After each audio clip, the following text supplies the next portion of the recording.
Om Namo Bhagavate Vasudevaya. Om Namo Bhagavate Vasudevaya.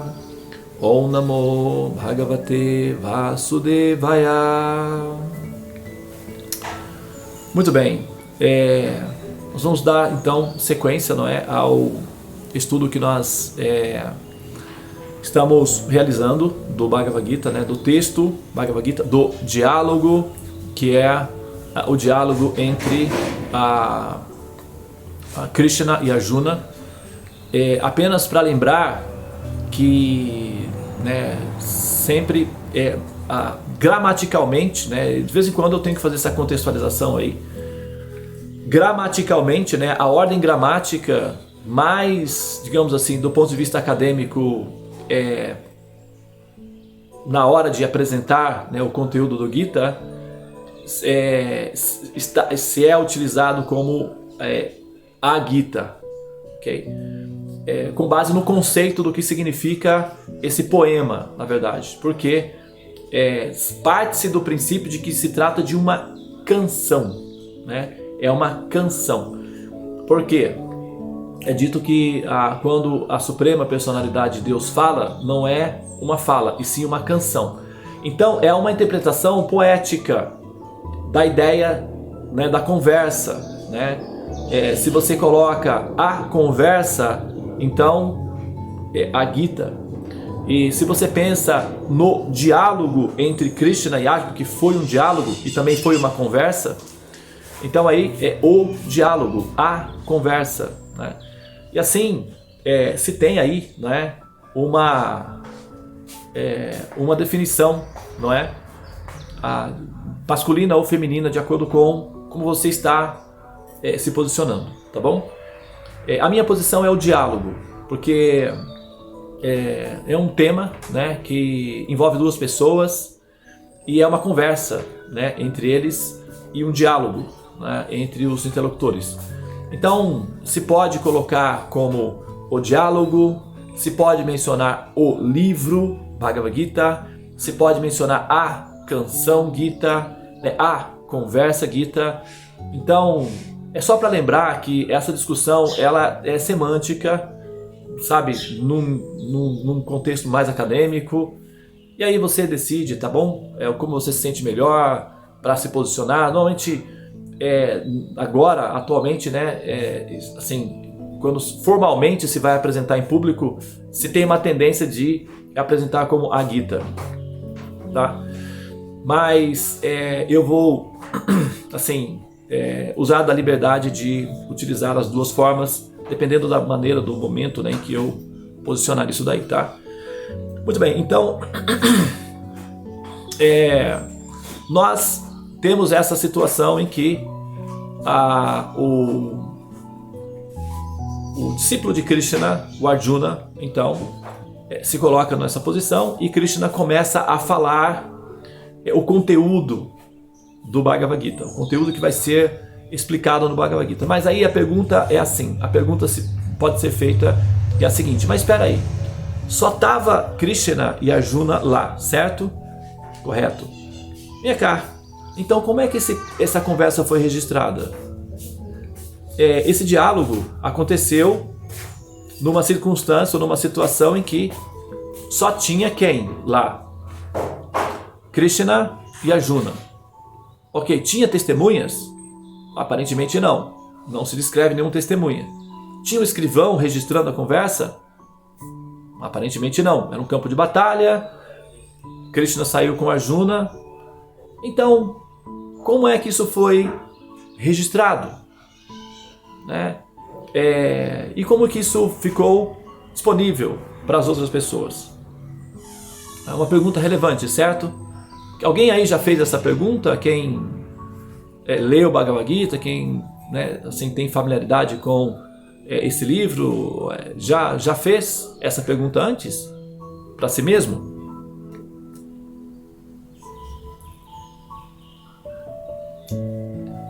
Tulasi, que está fazendo o estudo do Gita, que está acostumada com o Bhagavad Gita, Govinda Lila, talvez? Porque desde o início eu soube que a transmissão do conhecimento era oral. Então, foi transmitido oralmente de um para outro, até que em um certo momento alguém escreve, né, o conhecimento. Então Krishna transmitiu para Arjuna e Arjuna transmitiu para quem?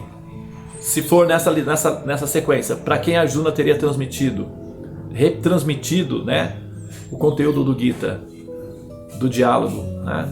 Quem teria? Govinda Lila, você já havia mencionado isso? Já ouviu alguma coisa sobre isso? Alguma explicação sobre isso? Talvez a Renata. Renata, você já ouviu algo sobre esse ponto aí? Como é que se deu assim, o registro dessa informação, já que foi uma conversa particular, né, um diálogo entre duas pessoas numa situação de isolamento? Como é que esse conteúdo de informação chegou ao público, ou seja, como foi registrado? Já ouviu alguma coisa, Renata?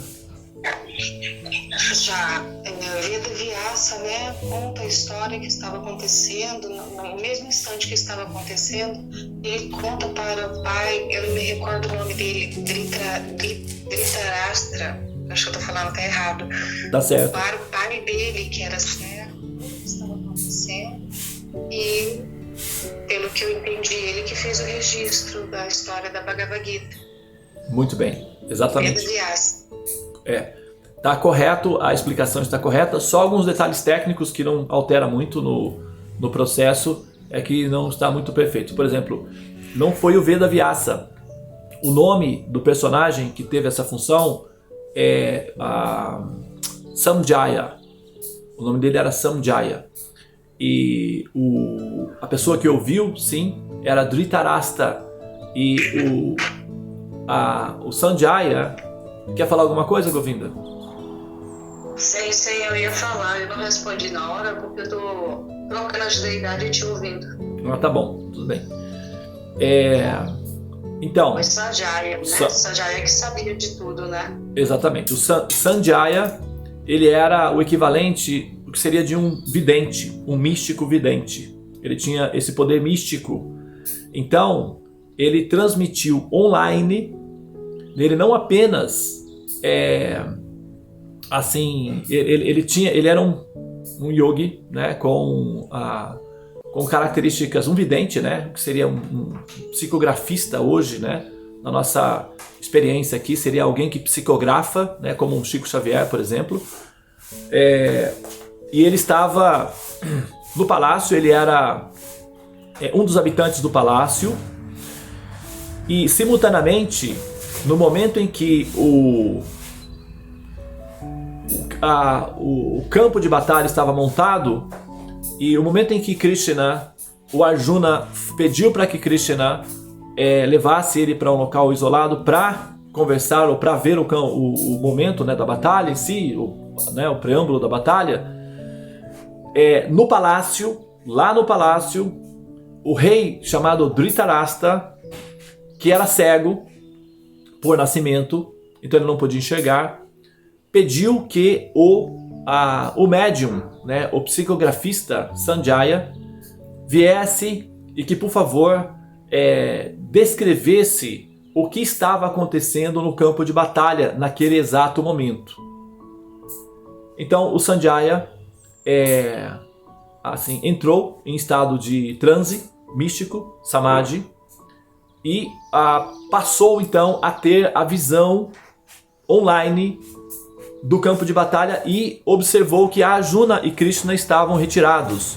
Então ele aproximou-se de Krishna e Arjuna, e então passou a descrever simultaneamente o conteúdo da conversa para o Dhritarashtra.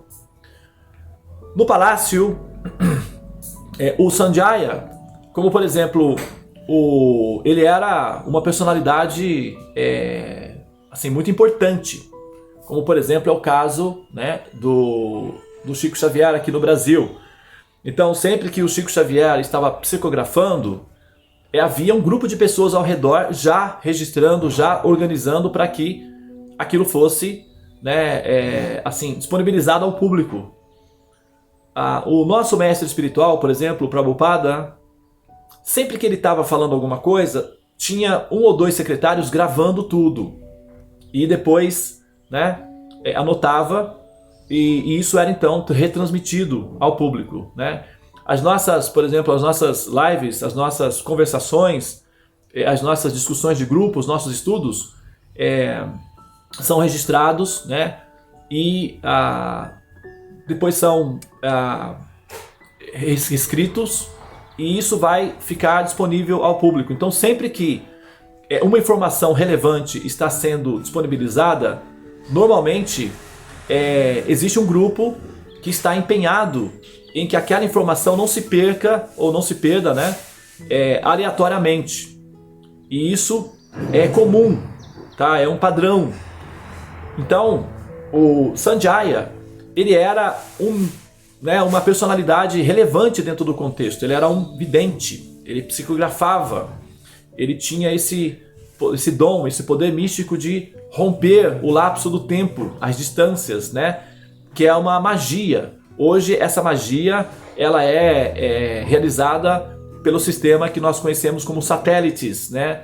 E isso tem a ver com a lei da relatividade geral e também o processo de transmissão Wi-Fi, né, online. Então, o que nós realizamos com equipamentos hoje, o Sanjaya realizava através de poderes mediúnicos a partir da interferência da mente poderosa que ele tinha. Então ele era um vidente, né? Um mago vidente. E como ele, né, na condição de uma pessoa espiritual que ele era, com essas características divinas, naturalmente ele tinha muitos aprendizes, né, estudantes com ele, que participavam dos eventos dele, para que as coisas que ele, né, assim, percebia ou, né, conhecia, ele também era a Jyotisha, ele era astrólogo.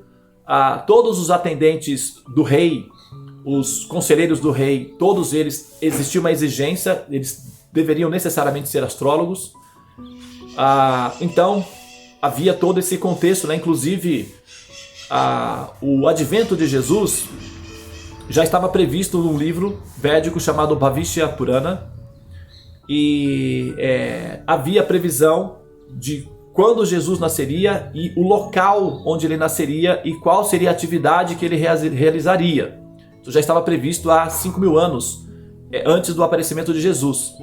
Então, quando se deu o evento, os astrólogos, que eram, né, videntes do conhecimento, eles faziam isso através de poderes místicos ou através dos cálculos astrológicos, puderam prever o aparecimento de Jesus, informaram, né, os reis que haveria uma grande personalidade, um avatar, um Shakti-Avesha avatar aparecendo no planeta e que seria apropriado recebê-lo adequadamente. Então os reis providenciaram presentes e enviaram comitivas para receber essa divindade. Então foi assim que os astrólogos, reis magos, alcançaram então o local do nascimento de Jesus, né? Então o Sanjaya, ele era um Jyotisha e ao mesmo tempo ele também era um Brigu. Brigu significa um vidente, aquele que tem a capacidade de ver sem necessariamente utilizar o sistema matemático criptografado, que é o sistema de astrologia. Então, o Brigu, ele é assim, ele olha para o seu rosto, e ele enxerga o mapa e descreve o seu mapa sem necessariamente precisar dos seus dados pessoais. Isso é um Brigu, é uma fase super, assim, especial do sistema de Jyotisha. Pode-se aprender a utilizar essas técnicas com o decorrer do tempo. Então o Sanjaya era um Brigu, um vidente. E nesse momento, enquanto ele estava recitando ou transmitindo o conteúdo do diálogo entre Arjuna e Krishna, havia um grupo de atendentes, estudantes, participantes desse processo junto com ele, e eles então estavam registrando aí as informações, e isso ficou então disponibilizado a partir desse serviço devocional realizado por Sanjaya e os seus assim, assistentes, né? Esse personagem, o Sanjaya, ele não aparece muito no contexto, assim, ele não é muito relevante, né, dentro do contexto, ele singelamente ele aparece ali e desaparece, não se ouve mais falar nele. Porém, a relevância desse personagem dentro do contexto é fundamental porque ele foi a pessoa que a Krishna transmitiu, na verdade. Krishna permitiu que o Sanjaya recolhesse essas informações, então o Sanjaya foi o escriba de Krishna, né? Ele foi o meio pelo qual Krishna, porque Krishna diz para Arjuna o seguinte: o Arjuna, veja bem, esse conhecimento ele é milenar, ele não é um conhecimento que vai ser transmitido para você pela primeira vez, tá? Ele já foi transmitido muitas e muitas vezes antes de você. A última pessoa a quem eu transmiti esse conhecimento foi ao semideus, que é o diretor do Sol, para esse sistema solar específico. Então eu já transmiti esse conhecimento a ele, só que faz muito tempo atrás, e periodicamente esse conhecimento ele se deteriora, ele cai no esquecimento, porque como o universo ele tem uma tendência a... Isso não é Arjuna, Krishna que falou para o Arjuna, eu estou assim, introduzindo essa informação.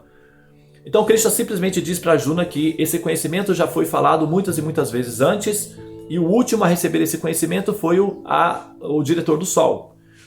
Mas ele ficou perdido, e a corrente de sucessão discipular se dissolveu, se perdeu. Então eu estou nesse momento restabelecendo a sucessão discipular através de você, e reconfirmando o conteúdo dessa informação, porque essa informação é a informação que todas as almas condicionadas precisam necessariamente para libertarem-se desse ciclo de repetidos nascimentos e mortes. Então, é a minha missão, é a minha responsabilidade deixar esse conhecimento continuamente. Sempre que ele se perde, eu tenho particularmente a responsabilidade de restabelecê-lo, porque essa missão de resgatar as almas condicionadas é minha.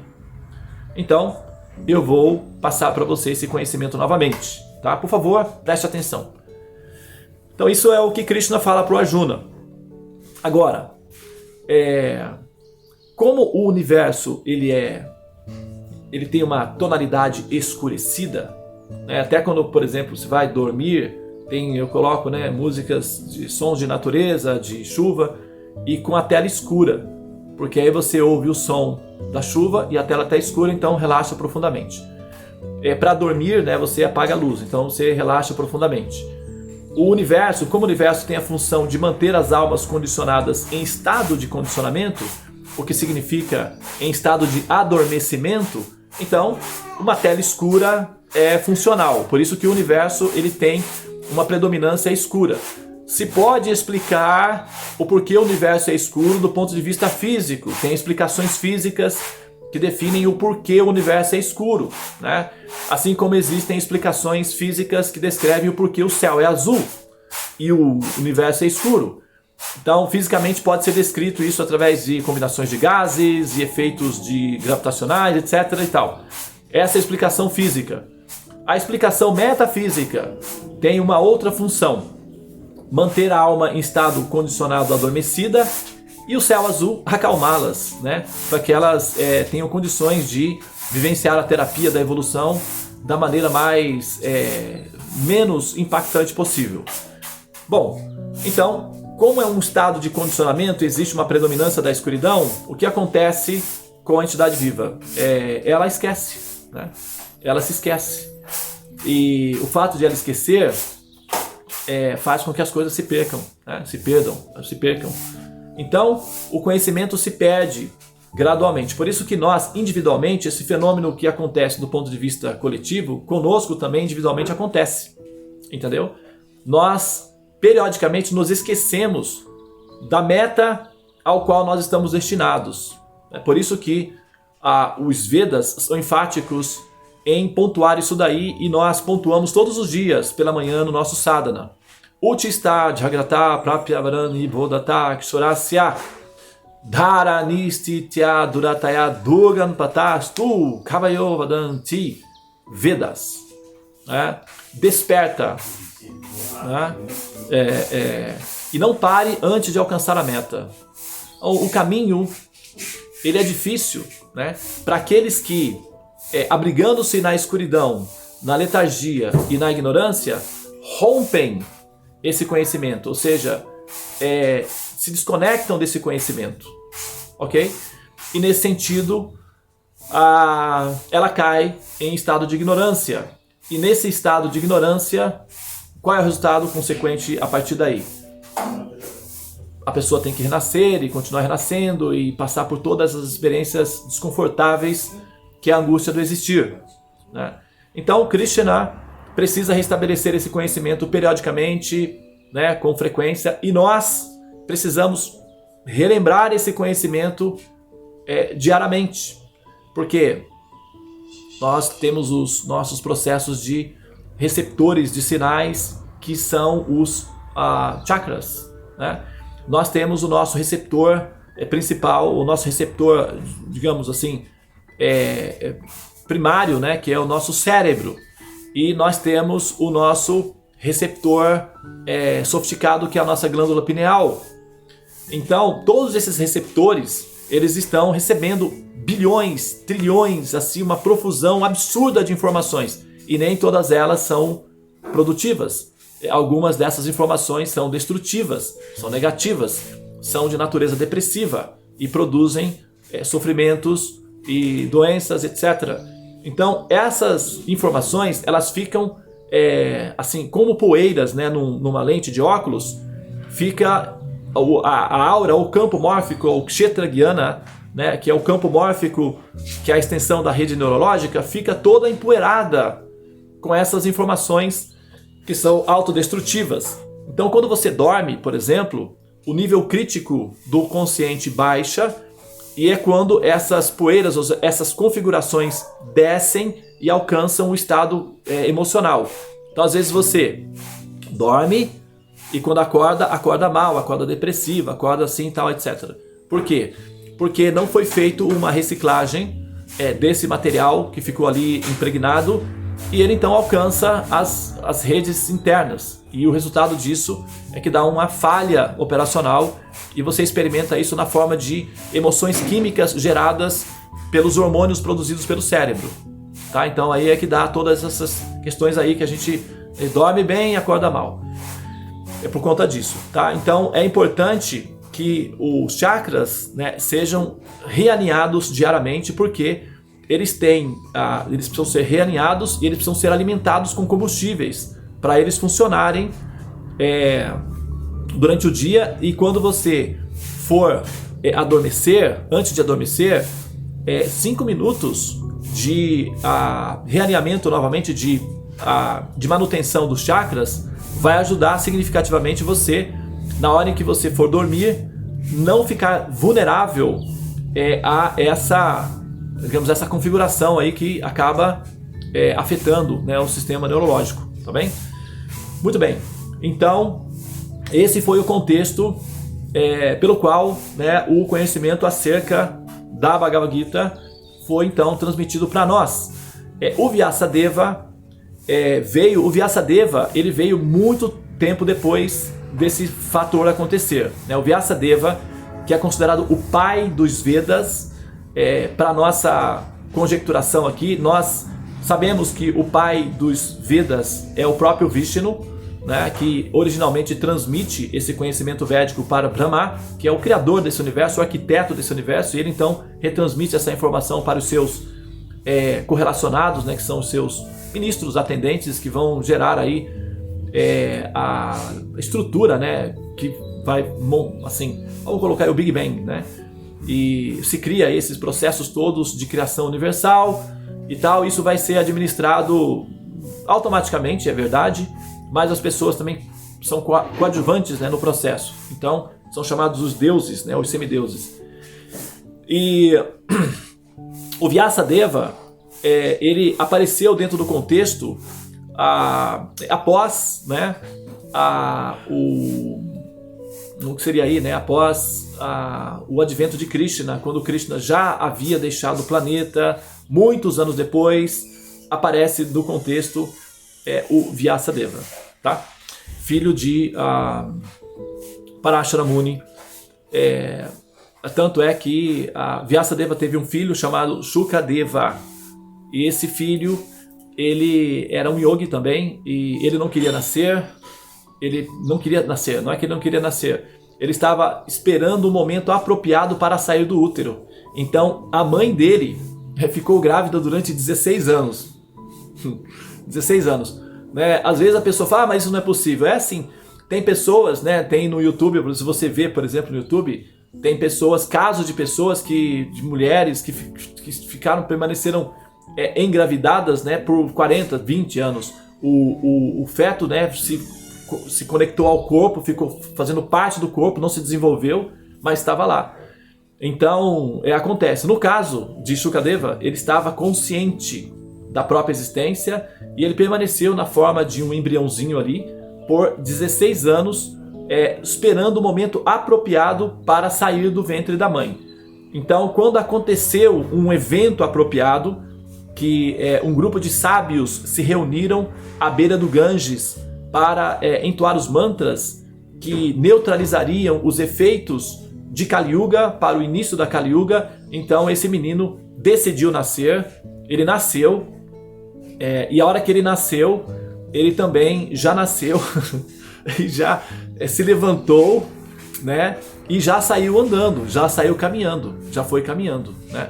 Ele não esperou para ter todo aquele protocolo de papai, mamãe, a vida, não. Ele simplesmente, ele nasceu, se levantou, né? Possivelmente deve ter prestado reverências ali para os pais e se retirou e foi caminhando. E o pai, né, ficou assim um pouco em choque com essa situação atípica e foi atrás do filho para saber o que é que estava acontecendo, porque afinal de contas Vyasadeva também era um Shakta Vaishyavatar, não era um ser humano comum. Então ele sabia que se tratava de uma personalidade incomum, talvez um Deva, algo assim. Então ele não interferiu no processo, ele simplesmente acompanhou a criança. Então o filho foi andando e o Vyasadeva foi acompanhando atrás para ver o que ia acontecer. Até que então, finalmente, essa criança aí chegou até o local onde os sábios, os sábios estavam reunidos para explicar o conhecimento espiritual para o rei Parikshit, que era já o neto de Arjuna, né? Assim, muitos anos depois, né? Então o Vyasadeva então ouviu ali o conhecimento védico da boca do próprio filho, que era o Shukadeva Goswami. Após esse evento místico, ele então retirou-se para Badarikasham, que é nos Himalaias, e ali então ele decidiu compilar todo o conhecimento que ele adquiriu ali na associação com os sábios daquele momento transcendental. E como ele tomou consciência de que a Kali Yuga estava entrando e que haveria deterioração da capacidade de memorização do conhecimento védico, então ele aceitou para si, no coração, a missão de justamente registrar esses conhecimentos para que não houvesse nenhuma dificuldade para que os próximos, nós, né, no caso, tivéssemos acesso a ele. Tá? Então esse foi mais ou menos o contexto em que esse conhecimento chega então até nós. Tá? Começa ali com, apesar de que o conhecimento védico, de um modo geral, já estava muito bem estabelecido, mas a sumarização dele na forma da Bhagavad Gita foi então dada por Krishna para Arjuna, que foi captada e psicografada pelos assistentes de Sanjaya, que depois então foi retransmitida novamente por Shukadeva Goswami para os sábios de Naimisharanya e configurada, ou seja, editada pelo sábio Vyasadeva, que aí então ele é considerado o pai, né, do conhecimento védico. Então ele recebeu esse título honorífico pelo serviço prestado à humanidade por ter, né, compilado esse conhecimento. Eu estou sentado aqui, não sei se dá para ver, vamos ver se eu consigo aqui. Sempre tem aqui, olha lá, vamos ver. Não vai dar. Aqui, ó. Esse assento, sempre que se vai falar dos conhecimentos védicos, é importante ter um assento, né? Esse assento ele indica que esses conhecimentos eles são auspiciosos e eles precisam se estar acima do chão, que eles são transcendentes. E esse assento chama-se Vyasa Asana. Asana significa assento e Vyasa significa o sábio Vyasadeva. Então isso daqui chama-se Vyasasana.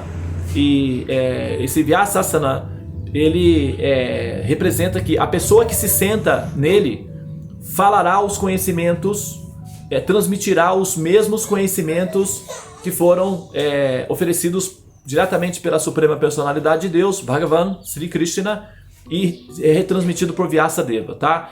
Então, aqueles que se sentam na Vyasasana assumem para si a responsabilidade de serem autênticos, fidedignos com Vyasadeva e com Bhagavan, Sri Krishna, assim, apresentando o conhecimento transcendental para o benefício da humanidade em geral. Tá bom, pessoal? Eu acho que foi válido falar isso, né? Eu estou há 30 minutos aqui. Eu vou concluir agora.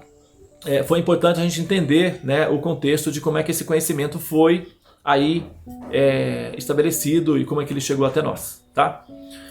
Muito bem. Eu vou parar aqui, se alguém quiser fazer algum comentário, alguma pergunta. Eu sim. Eva, haverá um eclipse no dia 10, né? 5h12 da manhã, horário de Brasília.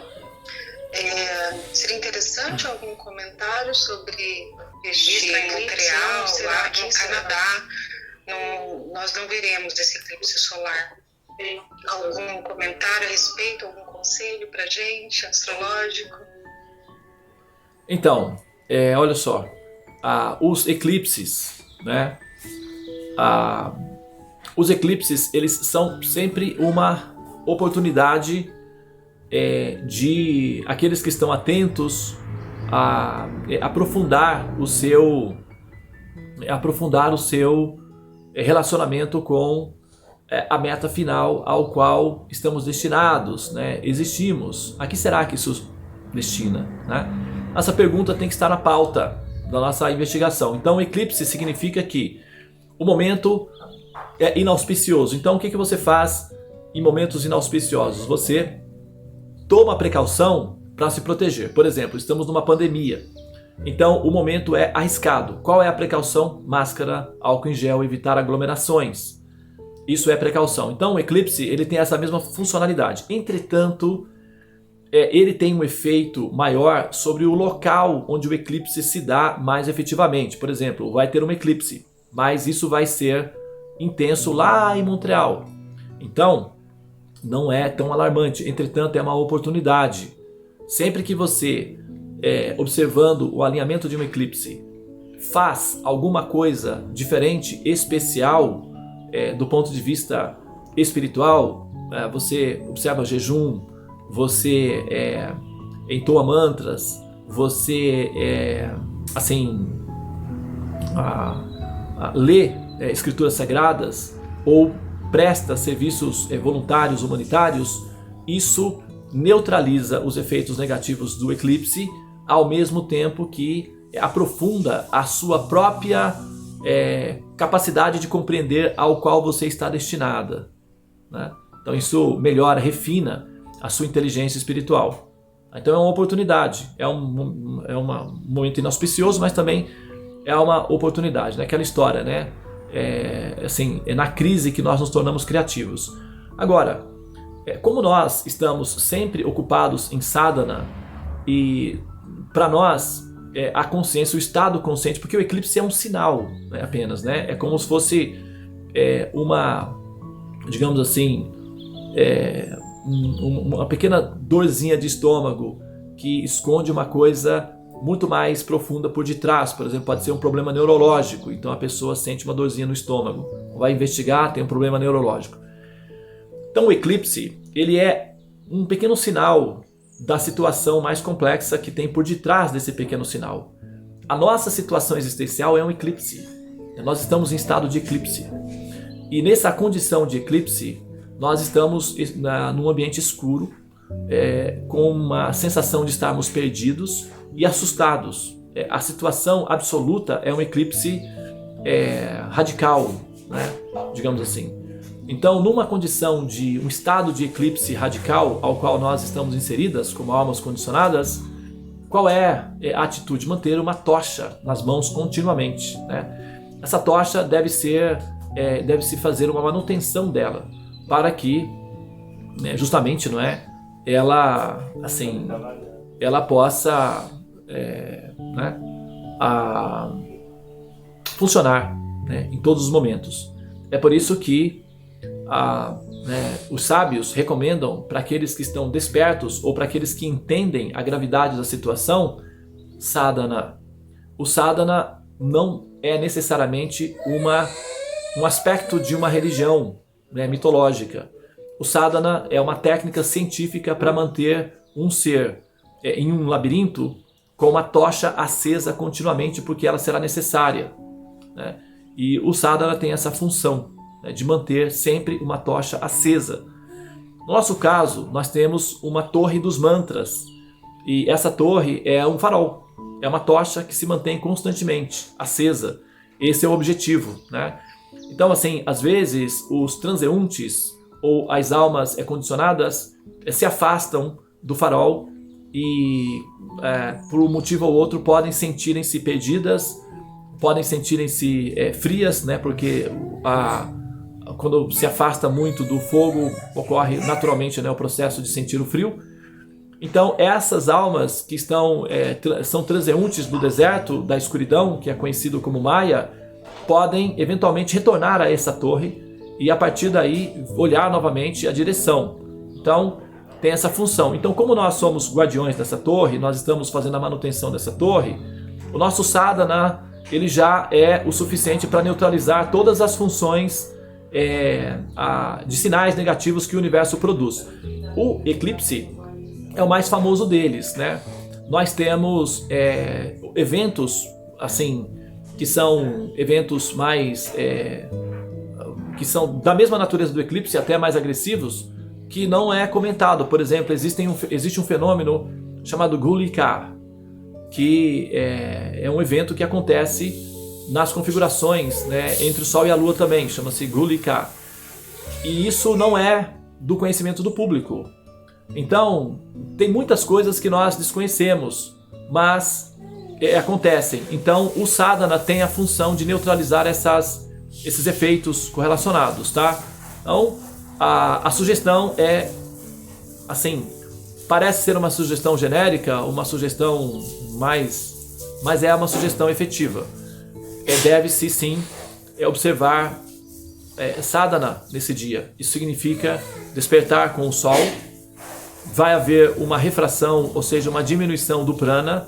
Então, absorver o máximo de prana possível. Quando você, por exemplo, vai ter uma seca, então o que você faz?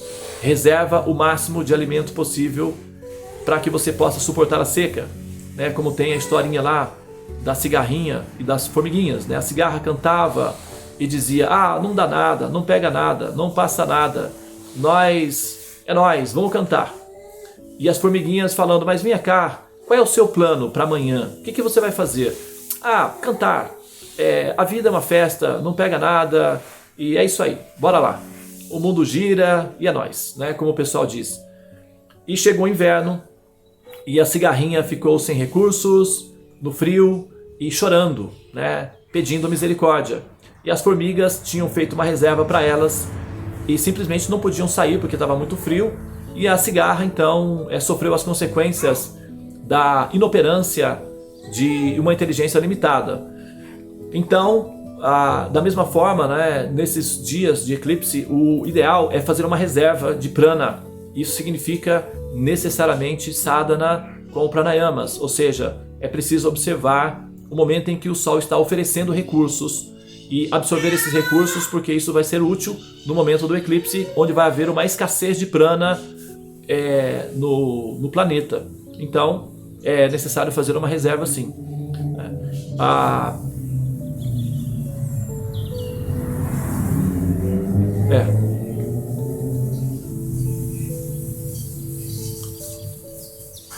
Alguém fez tudo bem então, Renata?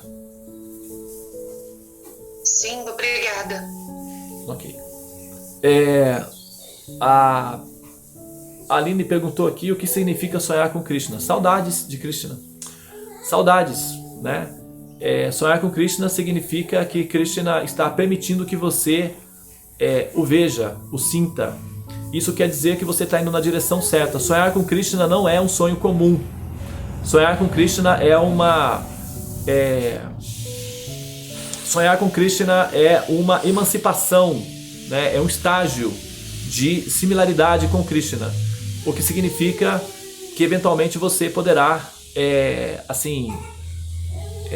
fortalecer no seu coração a ideia de encontrar-se com Krishna diretamente, tá? Isso faz parte do processo de autorrealização Bhakti, está previsto no programa. Em algum momento você desenvolverá no seu coração um desejo tão puro e autêntico e ardente e intenso que você quererá ver Krishna, que você quererá falar com Krishna, que você quererá, não porque você precisa de tirar a dúvida se Krishna é real ou não, porque isso fica, essa dúvida, ela fica na primeira etapa, ela fica eliminada logo na primeira etapa do processo de autoconhecimento, né? Aqueles que têm dúvidas acerca de Krishna é porque ainda estão presos na primeira etapa, não saíram da parte, né, embrionária, que é uma parte canista. Quando o Bhakti Yogi ou o místico sai dessa primeira etapa, a dúvida acerca da existência de Krishna se torna irrelevante. É como, por exemplo, uma formiguinha, ao atravessar uma poça de água, ela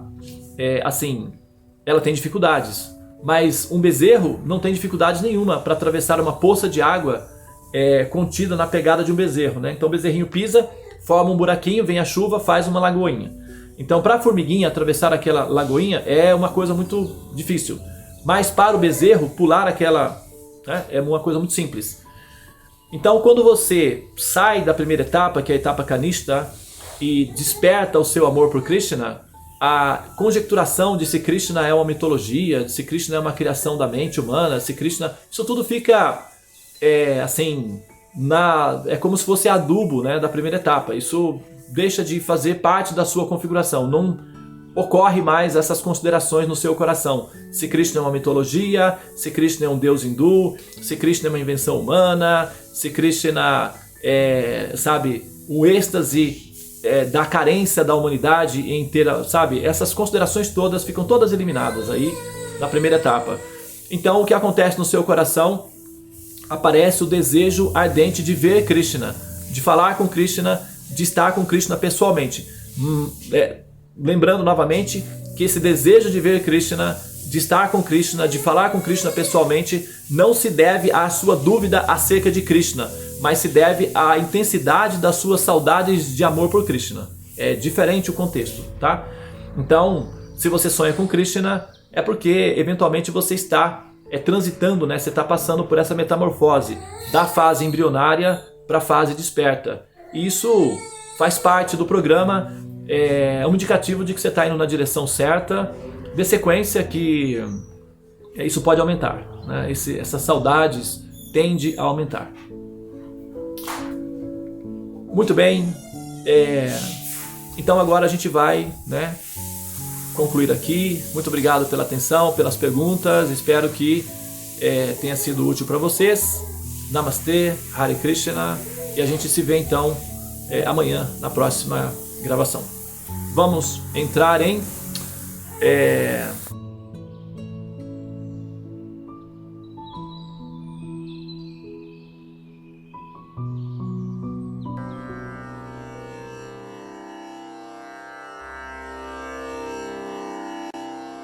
Hare Krishna, Hare Krishna, Krishna Krishna,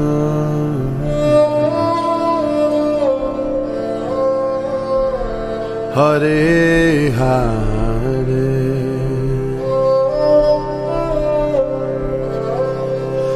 Hare Rama,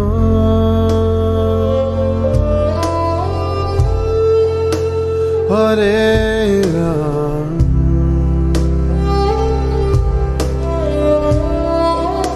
Rama Rama,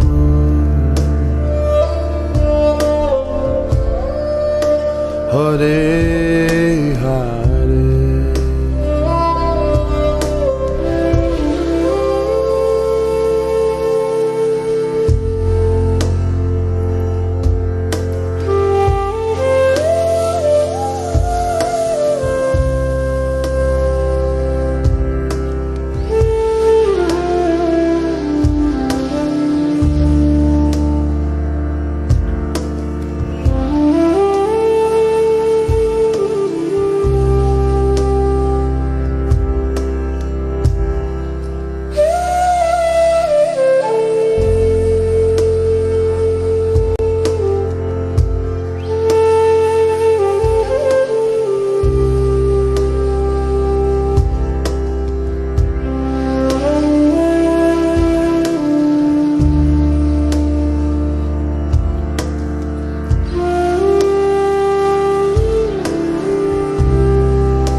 Krishna, Krishna,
you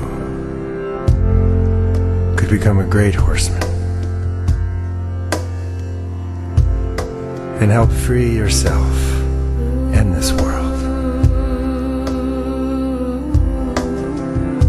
though only if you in prayer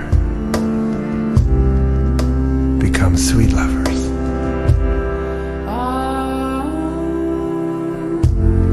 It is a naive man who does not think we are engaged in a fierce battle.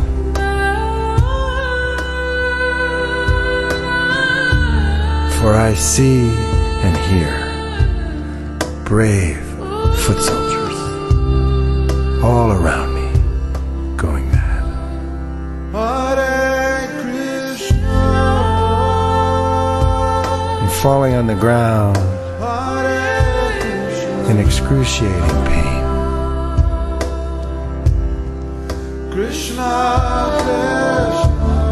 You could become a victorious horseman and carry your heart through this world like a life-giving sun.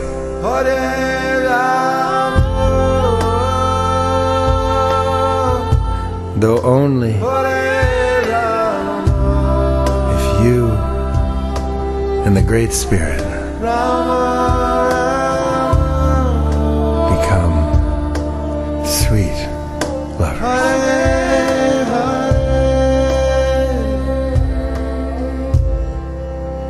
Hare Krishna, Hare Krishna, Krishna Krishna,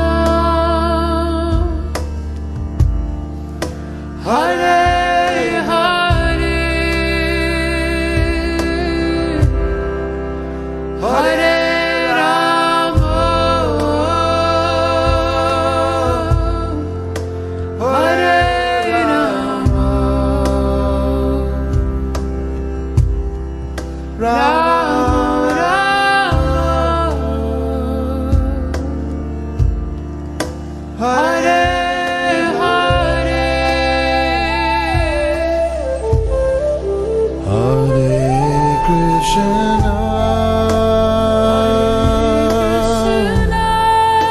Hare Krishna, Krishna Krishna, Hare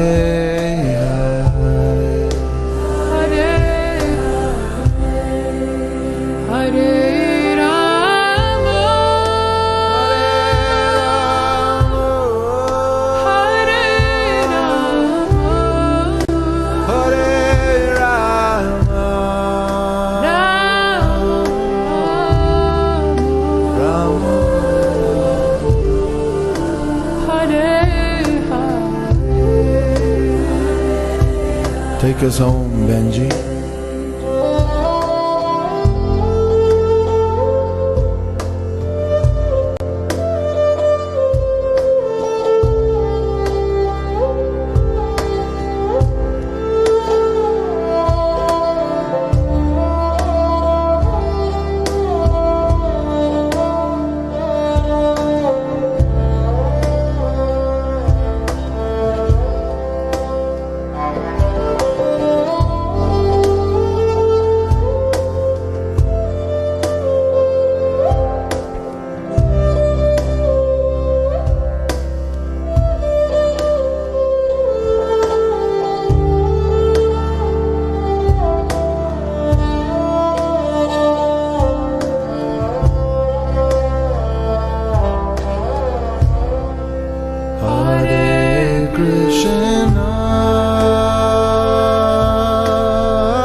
Krishna Krishna,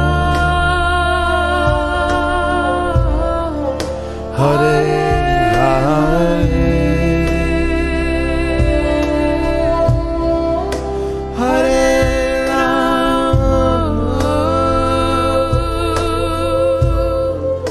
Hare Rama,